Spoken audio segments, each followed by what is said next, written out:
Memphis strikes me as, that guy in your life that is, if you give him a chance and get to know him, you realise how overlooked he is and how underappreciated he's been his whole life, and then he shines. Yeah. I feel like this is him and I just want to give him a chance. Yeah. Memphis seems vicious to me, but Laura sees a dog that's just scared and defensive.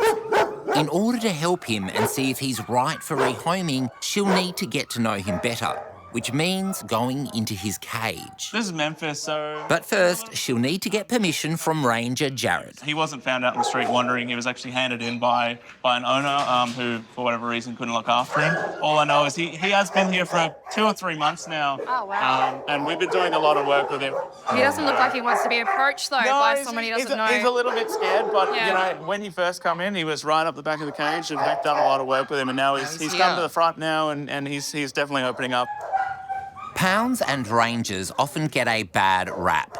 In some of my favourite childhood cartoons, the dog catcher was always the bad guy. Yeah, because I feel like there's a misconception around rangers, because the work you guys do is actually amazing. You're helping these dogs. Yeah, I think a lot of people just assume we pick up dogs and, you know, we want to get rid of them as soon as possible, you know, but we'll hang on to the dog as long as possible to rehome it or, you know, do training and that sort of thing. We also work with rescue groups, so when we maybe get full up or we don't have the resources, we reach out to other organisations. Well, we think you're amazing. Yeah, it's such a testament to you guys, you know. Thank you so much. With Laura's years of experience as a dog behaviourist, Jared is okay for her to enter Memphis's cage. I really just want to go in there and meet him. Now, I know that you can't go in here because he's one of those dogs that we know nothing about. Okay. And he's a big dog, and I need him to be safe and you to be safe.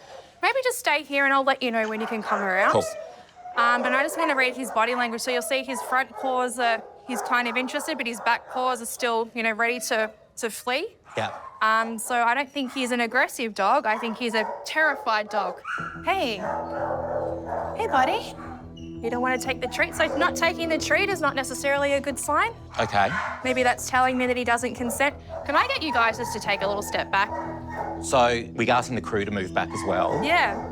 Yeah, I mean, it's confronting. I mean, he's not used to a whole bunch of people with foreign objects in his space. Yeah, fair enough.